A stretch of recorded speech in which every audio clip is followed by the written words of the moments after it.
Evening, everyone. My name is Chris Verga. Welcome to the channel. In tonight's talk, I'm speaking to Holly Campbell, a chronic illness mentor based in the UK. Welcome, Holly. Hi, thanks, Chris. It's great to have you on the channel tonight. I'd love for you just to start us off by telling us a bit about yourself and what led you to this point of working with other people who are suffering with chronic fatigue syndrome and other chronic diseases. Yeah. Oh, yeah. So I had ME/CFS, have had for about 12 years, from 20 to 32, across severe, moderate, and mild. It fluctuated a lot at different times. And over the last few years, I've left my career in the government to support people with chronic illness and to find different ways to provide that support. Incredible. Yeah. So you said 22 to 32. So you mean the age gap, the years that you experienced? Is that what you meant? Sorry, yes, age 20 to age 32. Sorry. Got you. So 12 years. Wow, that's an incredible amount of time. I'd love you to share a little bit of your backstory of life, just as you would have been your teens, just finishing school, your high school or college. I'm not sure what they say in the UK, but yeah, you would have just finished that. And then what were your aspirations in terms of studies and work, and what led to this ME/CFS trigger or disease? So I mean, it really came out of nowhere for me. I was in the break between my second and third year of university. I was studying economics at a good university, top university. I was a triathlete. I had an internship with a bank, with a financial organization down in London, with a job waiting for me at the end. So I was really like flying high, sort of typical person with chronic illness, kind of high achiever. And it just kind of happened out of nowhere, to be honest. I was at my swim training one evening, because I did my triathlon training around my internship, and I just didn't have anything to give. I wasn't ill. I realized about 40 minutes in, I had to get out, and I was dizzy and I struggled to get home. And a few days after that, I was at spin class in the morning, and I only managed 5 minutes before I ran out. And I realized I couldn't get to my internship, but I couldn't have told you why. Like, I didn't understand what was happening. I just knew that I couldn't do things anymore, without being able to explain the presence of something. It was more the absence of something. It was more the absence of capability than I've suddenly got all these symptoms. I didn't really understand what was happening. And yeah, it took about 2 weeks to go from where I was to being housebound. And then by 4 months after that, I was completely bedbound. I needed someone to sit me up, to feed me, to wash me, to help me on the toilet, and all of that. And it was gone. That was it. I didn't have a virus that I knew of. I might have been asymptomatic. But if I look back in the year or two before, after the fact, there was traumatic brain injury, there was trauma, there was exposure to mold. So some of the things that you see as being kind of potential influencing factors, there were certainly some there, but there weren't any within recent months of it happening. Mm-hmm. Well, one thing I find fascinating about ME/CFS, I guess for listeners who don't know, just correct me if I'm wrong. I think it's myalgic encephalomyelitis. Is that correct? Yeah. So ME, also known as CFS, chronic fatigue syndrome. I find it fascinating that it's been such a sort of unknown illness, and even myself, I only knew of, I think, one or two friends in my whole lifetime that I had heard of. They suffered for a few years, and one worked on her gut health to get better and that kind of thing. But it's what I'd say is, like, I'd say almost the benefit of, or the silver lining of, all these chronic disease and long COVID and the pandemic and all this stuff happening is it's almost become, there's more awareness now, I think, about it. Even from myself, I have a much more better understanding and just an empathy towards those with chronic illness, since I'm suffering with long COVID myself, which is similar in some senses, because the fatigue, that post-exertional malaise, I don't know if it's the same in chronic fatigue syndrome communities, but it's like you go for a short walk, or you get up your heart rate a bit and then you crash for a couple of hours, so Yeah, I just think it's fascinating that there's more awareness around it. Yeah. So in terms of your 20s and that 12-year period, so from 20 to 32, were your parents caring for you, and how did you navigate that time? Yeah. Um, so it was obviously a very difficult period of time. And initially I did move back in with my parents where I'd been living at uni. Um, but it was a huge strain on my parents to be helping me sit up in bed, to be chopping food up and then feeding it to me, to be helping me in the shower. It was a lot. And to say I was hysterical with grief would be a real understatement. I mean, I was just hysterical, I can't even describe it. I was so devastated. And it was really hard for them to have a front row seat for that. We were very close family. So actually we made the decision quite early on, within a few months, to set me up in my own flat, and to get carers, and then they could visit and be my parents rather than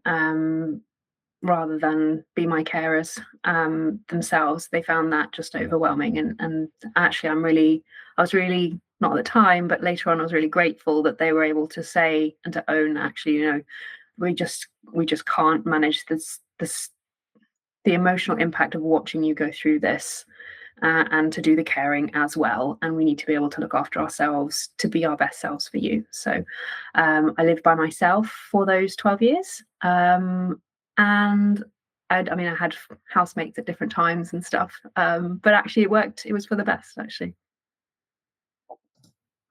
Incredible. Cool.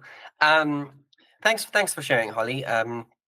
Yeah, I can't imagine what a period of 12 years is like. I think I mentioned to you before we started, I've been struggling with long COVID for 2.5 years, and that feels like a big part of my life, and it there's I think that tension of saying, is this the rest of my life, but not knowing, and maybe having to accept the reality as it is right now, and this is just how it is. And I was going to ask, how did you figure out that this is ME/CFS as your condition? How long did that process take, and who did you see or speak to figure that out? Yeah. It took months. I think in the same way that most people with that illness or with the getting chronic symptoms goes through lots of appointments, lots of tests, lots of doctors saying there's nothing wrong with you. And in the end, we did go private to, we had a friend who was a GP who suggested going to this particular specialist. And he was the first one to say ME/CFS. And I remember being devastated because he said it could be a year before I got better. If I only knew.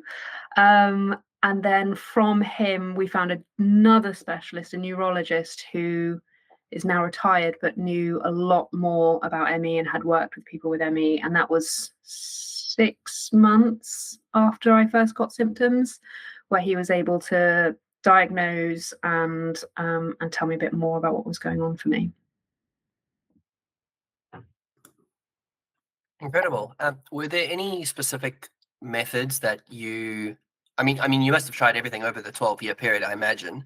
But what are some things that helped you? And even if you want to share what you tried and didn't help, that's fine as well. Yeah. Yeah, I think I tried everything. I think you could name anything, and I've tried it. I think 12 years is a long time. You'll try anything. Yes, I tried some. I'm not sure whether or not to name them, kind of scam type miracle cure type things, and discovered they are indeed a scam. And I think I wish I had known about pacing early on. I wish someone had told me to take my grief seriously early on. I wish I had been prepared for the level of gaslighting I was going to get from doctors. The things that helped. Ooh, it's hard to pinpoint things that helped early on, because back then there was even less than there is now, and no one knew anything. I was very lucky that my dad read every book he could get his hands on and phoned the ME Association, and we had a little bit. That's when we first learned about resting more. It wasn't resting in a way that I later discovered was more productive, but it was something. And so rest was part of it, but I think there was a lot that was missed. Sure. Thanks for sharing. It's also difficult for me. I didn't know what it was, I think, till after a year, that this is now a post-viral fatigue of sorts, which the doctor at the time, or the specialist I saw, said was what she thinks is called long COVID. Is this new, obviously, post-viral condition with those post-infection. Sometimes it could be a vaccine-related thing where it triggers something. So you never, in your experience, you never had a dormant, like a Epstein-Barr virus, your glandular fever, or anything like that might have triggered something? Nothing I was symptomatic with. So I had exposure to ticks, many ticks, in a holiday maybe a year before. And some point in the 12 years, when I'd started visiting like herbalists and people that specialized in what's the word I'm looking for? Homeopathic kind of remedies. Yes, yeah. One of Naturopath, them, yeah, one of them said she thought I'd had Lyme disease, but that's the only thing in those 12 years that said I had anything like that. So if it was post-viral, it was I was asymptomatic. Mm-hmm. I've just actually spoken to a girl called Lexi Borum, who's battling long COVID in the UK, and Yeah. she actually unfortunately got tick bite fever, or what you call Lyme disease, during her long COVID, somewhere in her house. So unfortunately, it's like when you already have something you're battling, and it's like a double whammy when it's like on top of each other. But had a lovely conversation with Lexi on that. Yeah, in terms of, so you've had this 12-year period now. What did you point after 12 years? What did you do to get to that point where you felt like things were getting better? I'm really sorry, but the internet went then. Would you mind asking that again? I'm so sorry. 100%. I saw that. Yeah, it's fine. Don't worry. I'll edit this out. Cool. So I was going to say, in terms of the last couple of years of battling, so in that 12-year period, what were some things that you were doing, I guess, besides your pacing and things like that, with any supplements or things that you were doing that helped you get to that threshold where you're now able to function a little bit better, Um, well, you said aside from pacing, but actually I would say pacing was the really big thing. Pacing was the main thing, and I think rest, that's now called aggressive rest therapy, but quite a robust rest schedule, if you like, whether or not you need it. Those were really big, and actually anything else that I did around that was actually about making my pacing better. So, for example, I talk about meditation and mindfulness as being really helpful. It's helpful in the sense that it makes your rest more restful. And anything that you can do to help with the emotional burden of pacing. So, if you're halfway through doing something you really enjoy and you're out of time and you need to stop doing it or you'll overdo it, you need your mind to be in a certain place when you're ready to make that kind of decision and not overdo it. And I really learned the hard way through so many flare-ups that actually looking after my emotional needs and my emotional state of mind was just as important in my pacing as the decisions to do or not do something, in feeling ready to make certain decisions, and even being able to recognize that I needed to. I hope that answers. I've waffled. That's fine. I enjoy a good ramble. I do it myself very often. My brain loses train of thought. I wanted to ask, so now post 12 years, what was what is the difference now to where you are at now, health wise? What are your, you just still have to pace? Do you still have to do management things, mindfulness? Are you fully recovered? Or are you kind of just managing the illness? Yeah. So I really struggle with saying recovered. I used to say recovered, but the more I read, the more I learn. I'm sort of, I suppose it feels like something I can't know for sure recovered. But I guess I would consider myself recovered in that over time I didn't need pacing anymore. I swam 2 kilometers in a lake this morning and on Thursday. I went for a run yesterday. Like my health is as good as it was before I got ill, I would say the difference is that I have a really strong health ethic. Like I won't, okay, typically I know I've just completely contradicted myself, but typically I won't exercise like 3 days in a row. I'm really conscious about eating nutritious food, about my sleep being really, really important. I actually still believe in rest, even if it's not necessary. I still think, if I've been out, I need to sit down with my feet up and a cup of tea for a bit before I do anything else. And it's just the learning that without your health, it's like you have nothing. What was that? There's some saying, which is people with their health wish for a million different things, but if you don't have your health, you only wish for one. And I think that's just something I will never ever take for granted. So I'm not pacing anymore, but I will always be careful. I fully agree. I really relate to that quote. I've often thought in the days that I'm really struggling, and it's what I call a pancake day or a flat day, when I'm just like need to be in bed till 5, 6 p.m. in the evening, just sleeping. I often just have that thought, like nothing else matters. Like, and that's actually not saying that nothing matters. It's like, it's not saying my relationships don't matter, my relationship with my girlfriend, my family, friends, job, money. It doesn't matter, but it really does matter. But it's like it doesn't in that moment, because it's like you just want to be better, because everything around you suffers as a result of that. Like I haven't exercised properly in a year. For example, I can do light walks now. And something that's actually like a small joy for me, I started playing Pokemon Go, and in the last couple of years. And I know it's like such a nerdy thing, but I'm like, actually, this is quite fun. And if you're tired and you're flat and you're just sitting on the couch and you don't have energy to see a friend or anything, then it's nice to like do something on your phone, like a nice game. But I found now I can actually do light walks and then almost catch as I go and do a light walk around the block or at the mall. And I find that quite like a sense of joy, I guess. It's like a small little thing that I enjoy. That's just a hobby. But yeah, it brings me joy just hearing that, because I think being able to enjoy these moments is so important, and I'm so happy that you're able to do that now. It really makes a difference. Thanks. Yeah, I even was able to do a little walk around the mall today.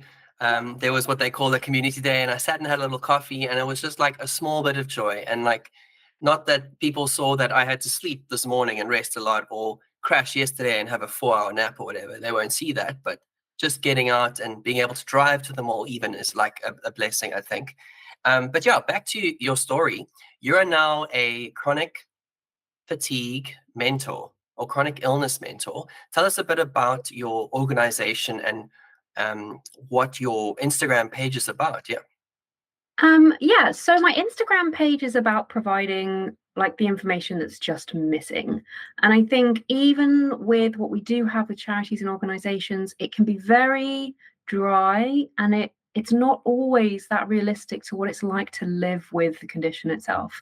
So I think there's a really strong thread in my Instagram about self-kindness and about being understanding and kind to yourself. And if you ate an entire packet of cookies yesterday, you need to not sit and feel guilty today because of the level of challenge of what you are living every day. And so my Instagram is really a place to be human with chronic illness. So practical advice. I really care about the practical information, not just what's going on, but how to deal with it as a human being, not as like a robot consuming certain information online. And then I spent a long time putting together my pacing course, which is about teaching pacing with the basics and then all things baseline. And then really there's a whole section focusing on the mindset, which is really important. It took me a long time and a lot of trial and error to learn. And then I'm just launching a paid community. So it's about, I don't know, in your money, in English money, it's £19 a month.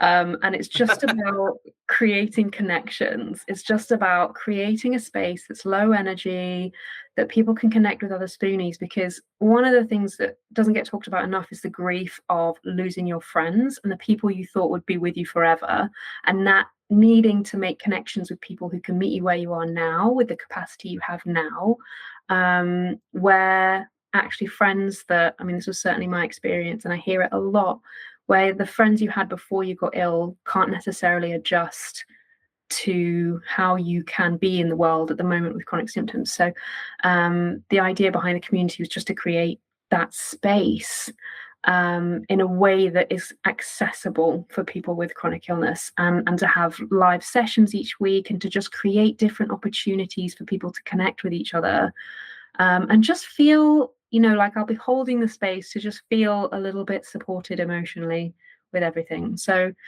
it's led from the heart, but I also have to pay my bills. So it's finding that balance. I totally get you. I often have said to my family and my girlfriend, like, if I could do YouTube full time, I would. Like, if it paid my bills, if I had enough subscribers and enough AdSense revenue, it would be amazing, because I'm super passionate about chronic health and, disease now as well. And chronic health is maybe the wrong word. Chronic disease, and then the health, and how you manage that. Yeah, I wanted to touch on that word you use, spoonie. I have heard it in circles, and people have messaged me to say, "Oh, have you heard of being a spoonie, or measuring your spoons?" And I guess it's to do with pacing, but if you could explain a bit about it, I don't actually know where this term comes from. Yeah, so a blogger called Christine Miserandino created it in, I don't know the exact year, but she blogged about it in a way of communicating how her energy work to someone with chronic illness to someone without chronic illness, because I think there's that real disconnection where people that don't know what it's like to live with the symptom chronic fatigue and to have limited energy, they just cannot understand it. And so she used spoons as an example, and I forget the exact wording, but it's something like, you start the day with 100 spoons of energy and I start mine with 10, and showering might use up 2 of my spoons where it's not even touched one of yours. And if I rest, I might get half a spoon. I might just stop spending spoons. That might be the best I get. And if you have a rest, you regenerate 10 spoons. And it was kind of using spoons as a unit of energy, and to explain the different way we have energy to people without chronic illness. Incredible. I initially, I must be honest, I thought it was some kind of sexual reference or something. I'm like, no, I'm not going near this, whatever this terminology is, But thankfully, I understand it's a health thing. So it's units of energy. That's good. So fellow spoonies, if someone calls me a spoonie, I'm like, no, just wait. No, that's fine. So yeah, cool. Okay, that's great. I love that. I wanted to ask about your Instagram page. Sorry, so my brain is going all over the place now. Yeah. What you said, your pounds, 19 pounds, I've looked it up, is about 450 Rand. South African Rand is what we use. So it's not bad.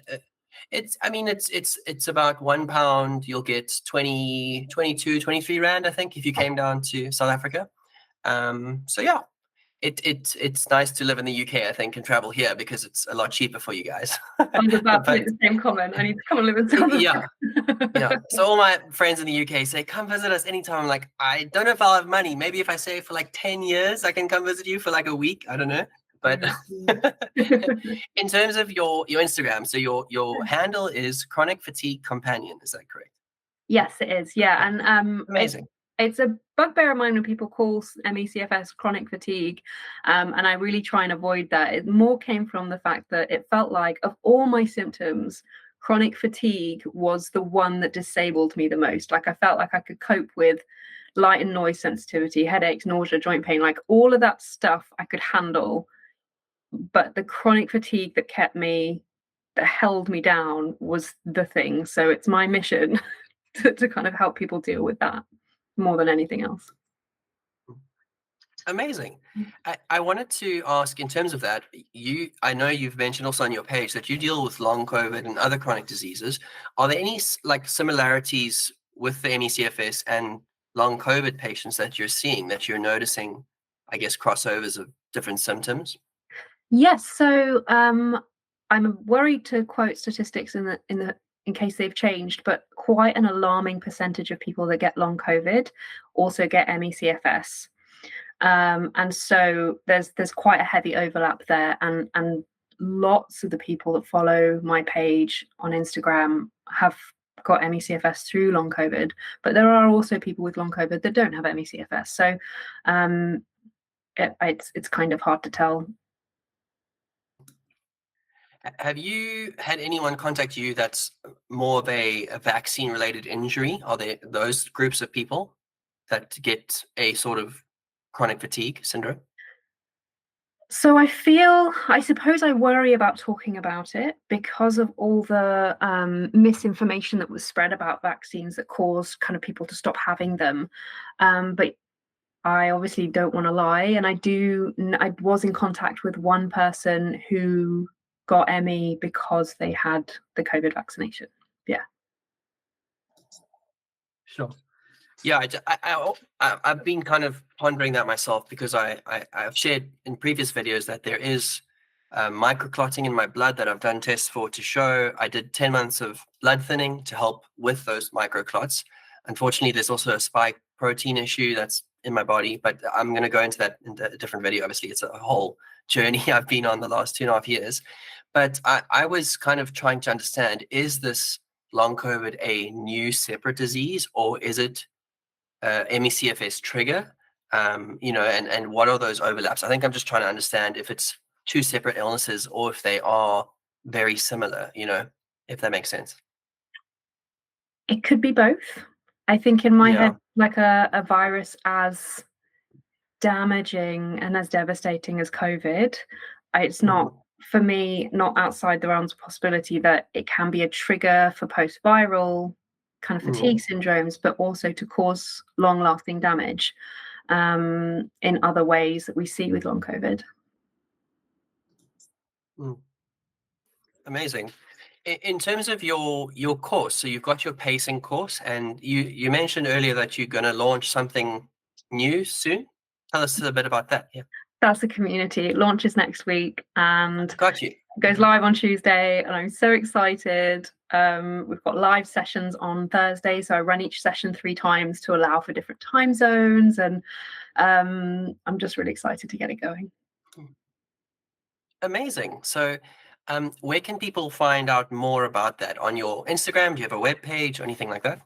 Yeah, so my Instagram is Chronic Fatigue Companion, and everything is there. But if people want to find me on a website, it's chronicfatiguecompanion.com. So everything's there, and I'm really quite what's the word I'm looking for? Just message me, just DM me if people have Mm. questions or they just want to know stuff. I'm really active on my phone, so yeah, just reach out. Amazing. Cool. I will definitely put your links below in the description, so everyone check those out if you like, and we'll definitely follow along. I guess in just summarizing up the story, and just I guess in the few closing thoughts, if we can chat further if you like. But one of the questions I ask other people I have on the channel is, what would you say to someone who's in this boat now of suffering with a chronic disease? What would you say to encourage them?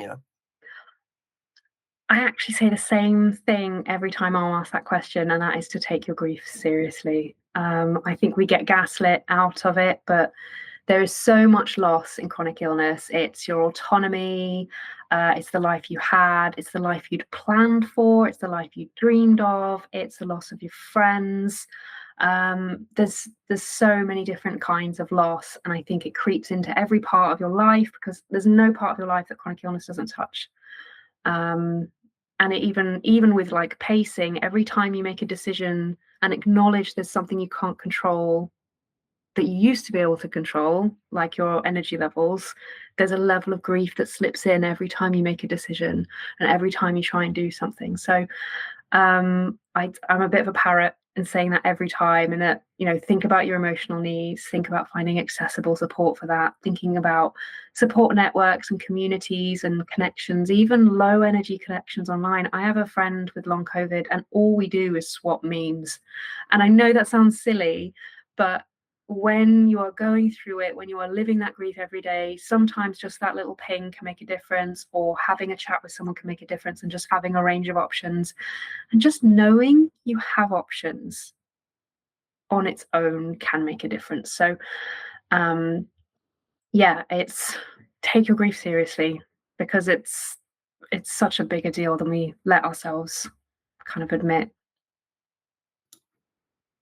If we can actually talk on that point for a bit, I really can relate to that, in terms of before the pandemic existed, before I'd experienced any kind of chronic fatigue or what I'd, your ME, or what I'd call myself long COVID, because I think it's a post-viral condition, which may have been affected by the vaccine. I'm still figuring that out. But I wanted to touch, sorry, my brain fog just kicks in now and then. I wanted Um, to ask, in terms of mental health, how do you approach that with your clients and with just friendships and things? And like you say, you have to take your grief seriously. And a big part of, I'd say, chronic disease is that emotional, I guess, suffering, because it's a physical suffering, but there's emotions behind it. Like you say, getting gaslit by doctors, or even friends or colleagues, whoever it is, family, making comments that are quite hurtful, and they don't think it is. They just say, "Oh, sleep it off," or take a 2-week holiday. You'll be fine. And yeah, how did you navigate that? I guess in terms of a mental health point and emotional capacity. Yeah. It took a long time, but working out what a support network was, working out how to build one, it's something on my list of things to do, to run a workshop on it, because I think it's something that we could all benefit from, is an accessible support network. But that can include things like having online sessions with a counsellor. It can include things like being parts of communities that are supportive. I think some online communities can get very negative very quickly. I really had that problem where I was trying to find a safe online space to be.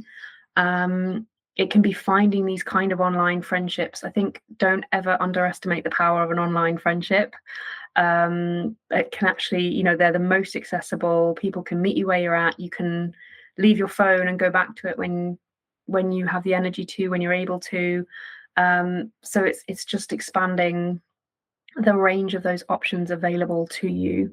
I was going to say something else. My brain has abandoned me. Dum dum dum dum. Nope, it's gone. I'm sorry. That is totally fine.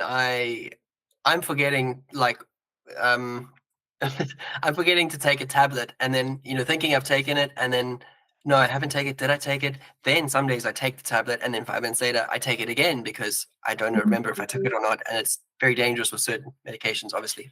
Um, so I do understand. The in terms of back to that point of this emotional side now, the mental health and dealing with that grief and finding support, were there any specific, like, did you go see a psychologist, or did you find a online support group? What were practical things you did for Yeah. your own journey? Yeah. So sometimes there are options through the GP. Sorry, in the UK, that your GP, your general practitioner, is your doctor that you go to, who is the kind of gatekeeper to all other services, pretty much.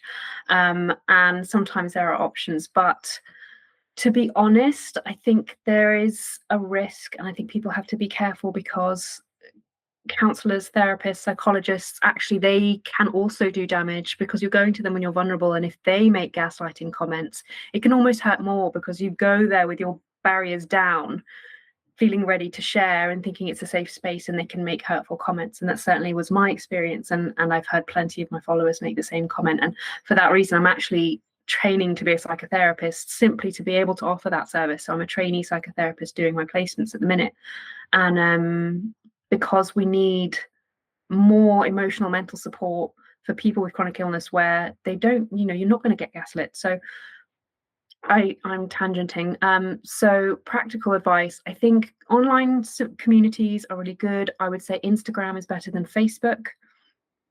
Facebook groups, even I joined one that was sort of named as being a kind of gentler and kinder place for people with chronic illness, and it was just as negative as any of the others. Whereas I find the engagement on Instagram, the comments on people's posts, it just seems to be a kinder place.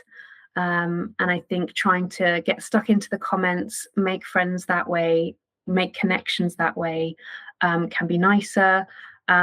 And I do think there's a gap there. And it's part of the reason why I wanted to create a community in the first place, because it helps to have things that are moderated, to kind of keep the space being comfortable, to make sure it stays safe. But there are other things online. There's I follow a girl that runs a TV screening session. It's like once every 2 weeks, and she just screens an episode of something on her telly. And and everyone kind of tunes in and watches it, and it's really low energy connection. It's very gentle. And I know someone else who, her and a few friends with chronic illness, they all watch the same episode at the same time and have a chat box going. So there's that feeling of kind of connection without needing to use that energy to go to someone or to be there in person or to sit up or to, do you know what I mean? You have the comfort of being at home. So that sort of thing can be really good.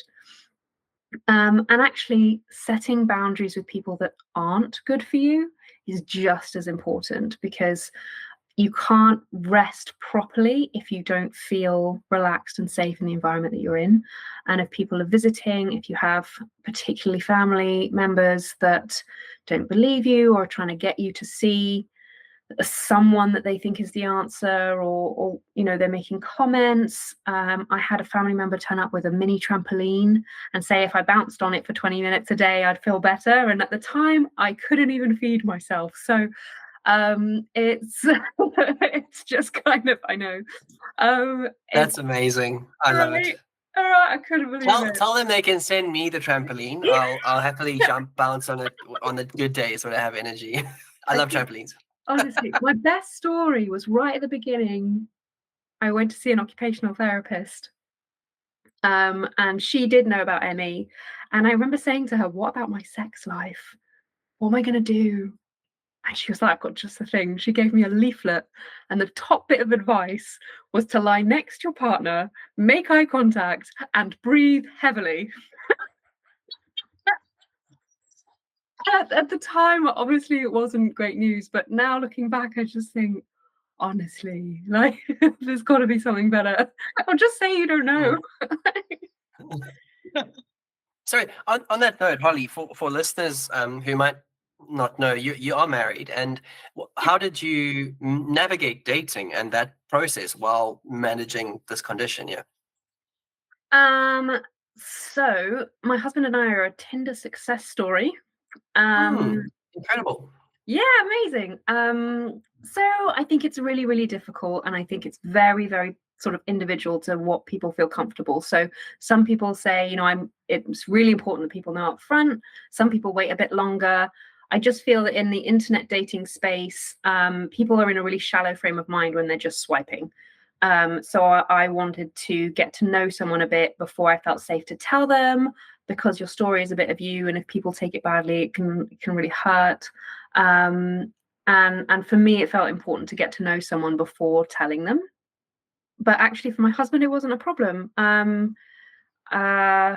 He did things like, as I was doing a bit better at the time, I could go outside. He drove me and his bike to the top of a hill so I could cycle down it, and he drove behind me so no one could come whizzing past me, you know, and stuff like that, where actually it was almost like a mission for him to find ways to help me. You know, he never tried to cure me, but he always wanted to try and make my life better in some way.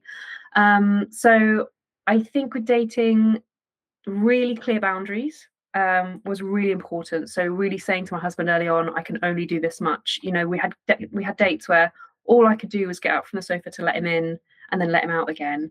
And I just had to say, the date is only going to be a sofa date. That's all I can do. And trusting your instinct for red flags. If you see red flags early on, it's only going to get worse.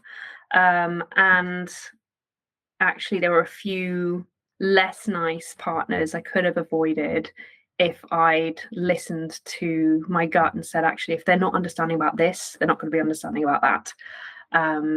So yeah, I don't think you need to not date if someone has chronic illness and they want to date. I think even just spending time on the apps can be a distraction, something to kind of take your mind off stuff.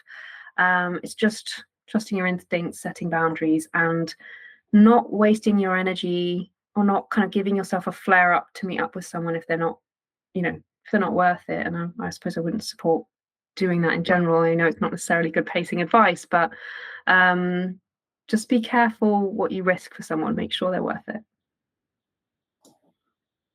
I love those thoughts. That's great. Thanks, Holly. I can definitely relate to a lot of that.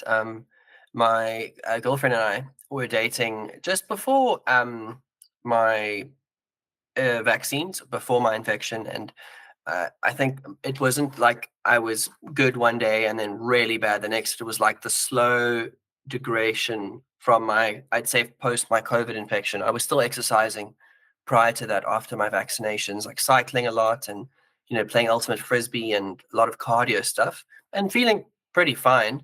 And then just after the infection, like 10 days of COVID, which I was like out, bad fevers, like really bad, kind of what I'd call it, like the worst flu of my life. But I felt the slow decline, and I was doing little runs here, little cycles here, and just slowly feeling like, man, where's my energy going? Yeah.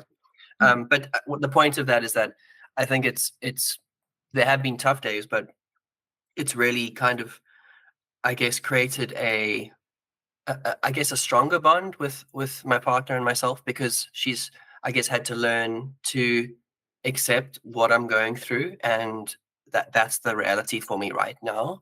And but I have also been able to just, I guess, experience her caring for me and loving me in that way, which is very different, and I've often said to her, actually, like, if this is too much and it's not what you want in life, and your partner one day, if you get married, it's okay. Like, if you wanted to part ways, I would understand, because I know it's like living with someone with a chronic disease is hard.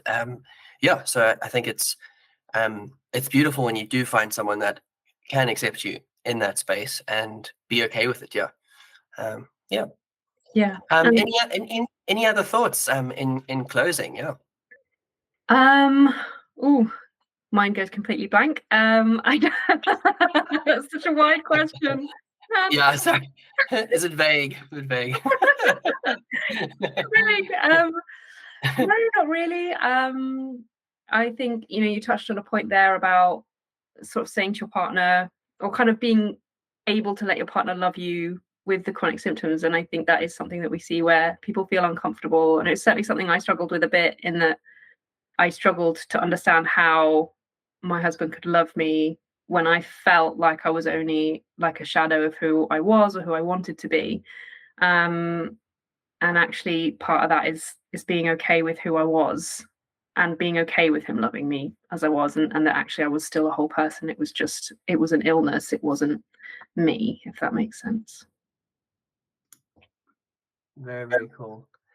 Sorry, I have actually one last question for you. I've noticed while your hand has been up a little bit that you have some tattoos, and I would love to ask a bit about that. And like, is there a story behind that? Were they pre your ME/CFS journey, or was it during? And to cope with the emotional toil, like what's the story behind them? Yeah. So I do joke when people ask, did I believe I'd get better? And the answer was no. Actually, I made my peace with never getting better. And I always add, I would not have some of the tattoos I have if I thought I was going to get better. I have some, really terrible tattoos. Oh, man.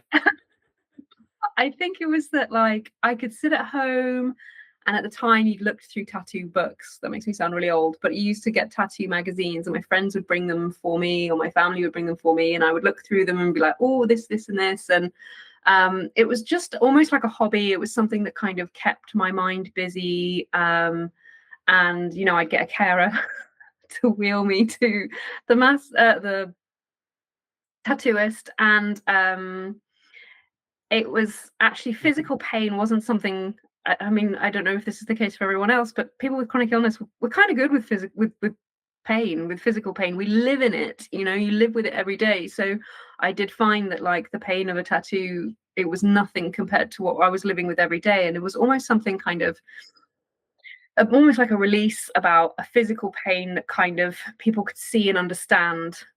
And that I enjoyed that process, and it was just something else to focus on. It was another part of me. So lots of my tattoos represent a different part of my journey.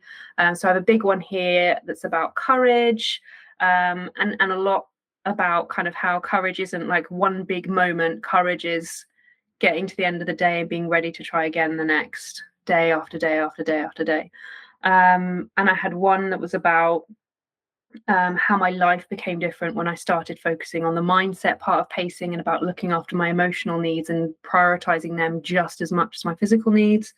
And then I have some where I literally just saw a picture and was like, I'll have that. I think when I was, Nice. yeah, if I was down, if I was really struggling, it was just like, it felt a bit rebellious, it felt a bit exciting. You had the whole build up to when you booked it and then the whole sort of healing process. And yeah, all of them, bar two, I think, were from when I was ill. Yeah, and I don't think I'd have got one on my arm if I'd known I was gonna recover and go into an office environment. Because it's not really Like the sleeve, yeah, the full sleeve. there's some bits of it that aren't really PC. So it's kind of Okay. So don't hold it up too long. Like just yeah, pretty much. Yeah. So here's a better question. If you'd never got sick with ME/CFS, would you have any tattoos? Yeah, I would. So I had two already. So I had a little one that was like my 18-year-old kind of act of rebellion. And then I had a bigger one up my back that I experienced some trauma, and I didn't really understand why I did it at the time, but I've read enough to know now it's about reclaiming your body and that sort of thing. So I would still have a few. Yeah, I just don't think I'd have like I've got a random gypsy skull on the back of my calf that was on sale and it was a nice day out, so I wouldn't have that.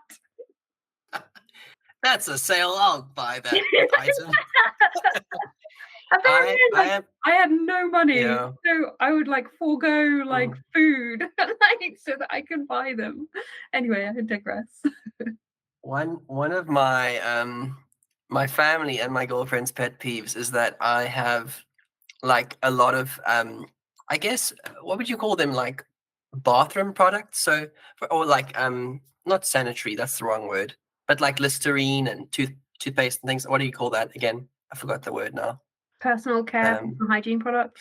yeah, like hygiene products, I guess. But basically, we have a shop called Clicks here. I don't know if it's in the UK, but it's like your pharmacy where you get your pharmacy and your general goods for your bathroom and like your face creams and face washes and everything, and some obviously medicines and things. But I'm a sucker for specials is the point. So I see 3 Listerines on special. If you buy 3, you pay for 2, and then you get the one free. Okay, I'm gonna get, and then I end up having 3 Listerine bottles around the bathroom, one in my bedroom, and then it's just like, why do you have so much like um bathroom goods? And I'm like, no, it was the sale. It was the sale. I had to do it.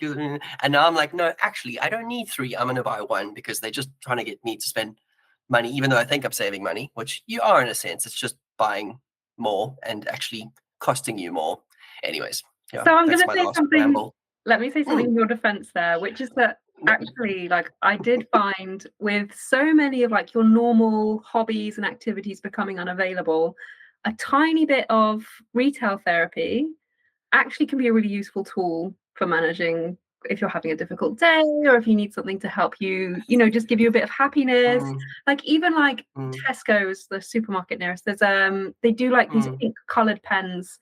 It's a normal like black biro, but it's like pink on the outside and it's really cheap. But like having it like getting my carer to wheel me to get a pair, like a set of pens, is a little bit of joy, and I think you mm. have to get a little bit creative about how you bring the joy into your life when your options are different to what they used to be. And I think if Yeah.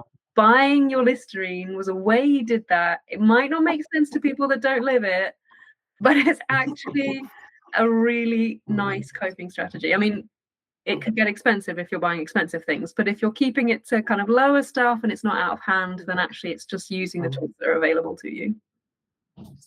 I, I really like that. My mom's not going to like that because she doesn't like the things I spend money on, like Lego. She's like, Chris, you don't need another Lego car. Just like, it says 400 rand, you can save it, 10, 15 pounds.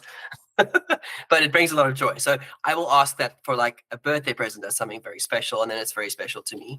Yeah. I So like pens, actually. Pens is a good one. I like what you said. I don't know if we have Biro, the brand, but I love a good piece of stationery. Yeah. Yeah. stationery, the joy of stationery. It's stuff like this that Mm, really matters, stopping worrying what other people will think and buying the pens if they make you happy or getting another Lego if it makes you happy. I fell in love with ASMR and I have like the packaging for something that I bought and I keep the packaging because I, I like the sound, which makes me sound completely bonkers. But Wait, sorry, what is ASMR? I don't know that term.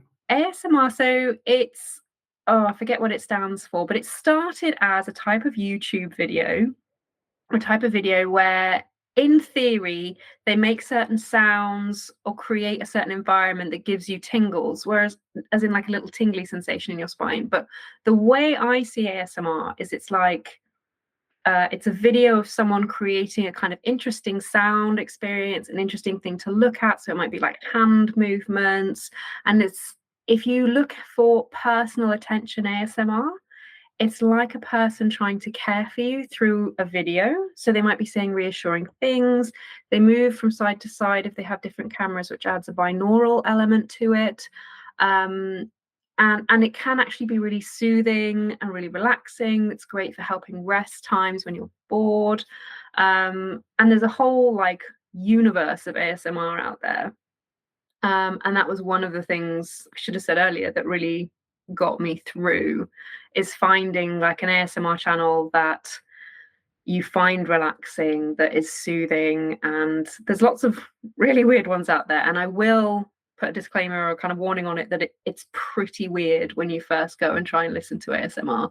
I could send you a really nice one to start with, but essentially it's about enjoying sound, enjoying movements that are satisfying, enjoying someone focusing their attention on you and saying reassuring things. And it's really important with the loneliness of chronic illness. It can really make a difference, and stuff like that really does make a difference, where if you let yourself think outside the box and not worry what people will say and think, it can be a real lifeline. Amazing. Thank you, Holly. I'll definitely look into it. I definitely find music personally.